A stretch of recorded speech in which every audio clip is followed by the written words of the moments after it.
Kerman historia ikasten. Kaixo. Kaixo. Beitu, Gasteizko katedrala bizitatu nahi dut, eta ez dakit gaur ikusi bat daiteke. Bueno, katedral zaharra ikusteko txandartu behar duzu aurretik. Ai, txanda, noski. Bueno, eske ez dakit beste egun batean etorri halko banaiz.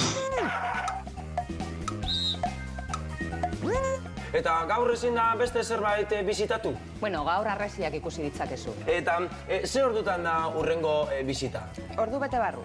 Badakizu azalpena euskaraz izango bada? Bai, ordu horretan euskaraz da, eta gainera nik erakutsiko dizu. Ba, eskarrik asko. Deitu behar diot lagun bati, Mikel Pablori, jakiteko ea etorriko bada.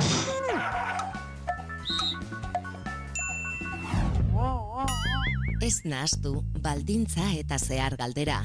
Ez dakit azalpena euskaraz izango bada. Kontu zibili era horretako esaldiekin, kasu horietan ez baitago baldintzarik.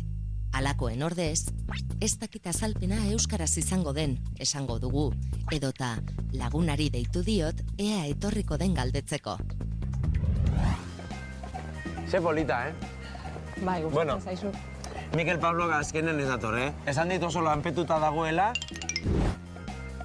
baina esan dit beste egun batean etorriko dela. Horrela, bera etortzen denean, bajungo gara katedrala ikustera. Ze jende askok esaten du oso polita dela, ezta?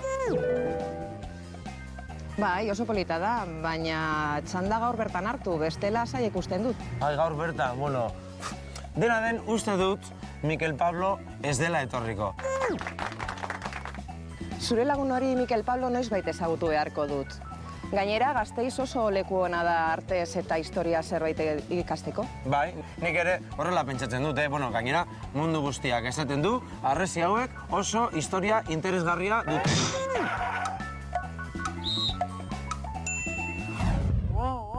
Besteek esana kontatzeko, gisa honetako esaldiak erabiltzen ditugu.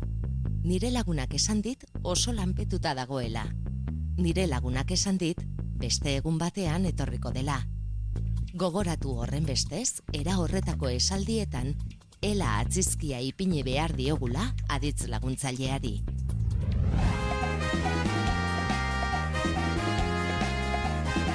Mikel Pablok galdetu dit ea zabalik egongo den katedrala San Prudentzio egunean. Ze honek nahi duena da, badakizu.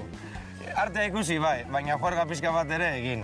Nire ere, juerga gustatzen zait, parranda pixka bat, baina interesatzen zait gehiago artea eta kultura. Zuri, ziur nago, irakurri dituzula Toti Martínez de Leseak eta Ken Folletek Gasteizi buruz idatzitako liburuak, ezta? Bai, irakurri ditut. Bai, eske nire amak esan dit Totiren liburu guztiak irakurri dituela. Bai, ez naiz harritzen, esan dizut. Nik biak irakurri ditut eta oso idazle onak dira. Nik ere irakurri nahi ditut, baina ez dakit denbora izango badu. Ze oso lanpetuta nabil. Hori bai, Totiri esango diot, ea nire historia idatzi nahi duen. Kerman, Euskal Herriko Euskaldun berririk zaharrena. Gasteizko harresiak baina zaharrago. Zalantzan gaudenean, honelako esaldiak erabiliko ditugu. Ez dakit denbora izango dudan, bazkaria prestatzeko. Eta beraz, gaizki egongo dira, ez dakit denbora izango badut bezalako esaldiak. Zergatik?